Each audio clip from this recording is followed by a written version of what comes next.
সেই দোকানে চলে আসছি আমরা। তো এখন আমার যে কাগজটা আছে অরিজিনাল শোরুমের কাগজ, সেই কাগজটাই আনতে আর কি যাবো। হাই ভিউয়ার্স, আসসালামু আলাইকুম। সবাই কেমন আছেন? সবাই ভালো আছেন। এর আগের ভিডিওতে আমি আপনাদেরকে দেখিয়েছিলাম যে আমি একটা নতুন গাড়ি কিনছি। তো আসলে এই দেশের সিস্টেম অনুযায়ী আপনি যখন নতুন গাড়ি কিনবেন, গাড়ি কেনার সাথে সাথে আপনাকে কাগজ দিবে না, শুধু একটা এখানকার যে দোকানের মেমোটা আছে আসলে ওই মেমোটা দিয়ে দিবে। তো আসলে আজকে থেকে 15 দিন আগে আমি যে নতুন গাড়িটা কিনেছিলাম সেই গাড়িরই আজকে যে অরিজিনাল পেপার আছে আসলে ওই পেপার আনার জন্যই আমরা দুজন রওনা দিয়েছি। আমাদের অনেক রকমের ভোগান্তি যারা লেবার অনেক বিশেষ করে মোটরসাইকেল চালানো অবশ্যই সাথে কাগজ লাগবে, বিভিন্ন রকম ঝামেলা হয়। আর সেই জন্যই আসলে আপনার কাছে যদি অরিজিনালটা কাগজ থাকে তাহলে অনেকটাই সুবিধা হয়। সেই জন্য আসলে আমি যখন এই নতুন গাড়িটা কিনছিলাম দোকানে যেতেছি, সেই দোকান থেকে আমি খুবই ডিসকাউন্টে আমার গাড়িটা কিনছিলাম সেই দোকানে। আপনারা যারা কিনতে চান অবশ্যই চলে আসবেন ওই দোকানে।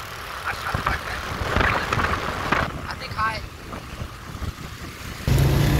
হোসেন সুইস মাহাইদা মানতা হোসেন, হ্যাঁ গ্যালাক্সি। এই দোকান থেকে গাড়ি কিনছিলাম সেই দোকানে চলে আসছি আমরা। তো এখন আমার যে কাগজটা আছে অরিজিনাল শোরুমের কাগজ, সেই কাগজটাই আনতে আর কি যাবো।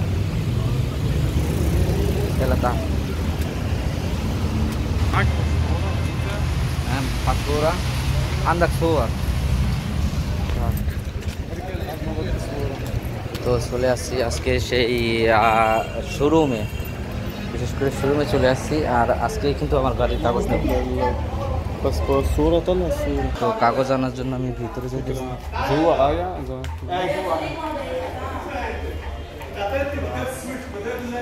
আমার যে মেন কপি আনার জন্য যাইতেছি আমি। এটা হচ্ছে তাদের হেড অফিস। এই হেড অফিসে দুঃখজনক বিষয়, আমার কাগজের কাজ এখনো শেষ হয়নি। আমি যে কাগজটা নিতে আসছিলাম মোটরসাইকেলে, আসলে এই কাগজটা এখন যদি কমপ্লিট হয় নাই, আমাকে আবার সোমবার দিন যেতে পারবো। তো দেখি আবার সোমবার এসে।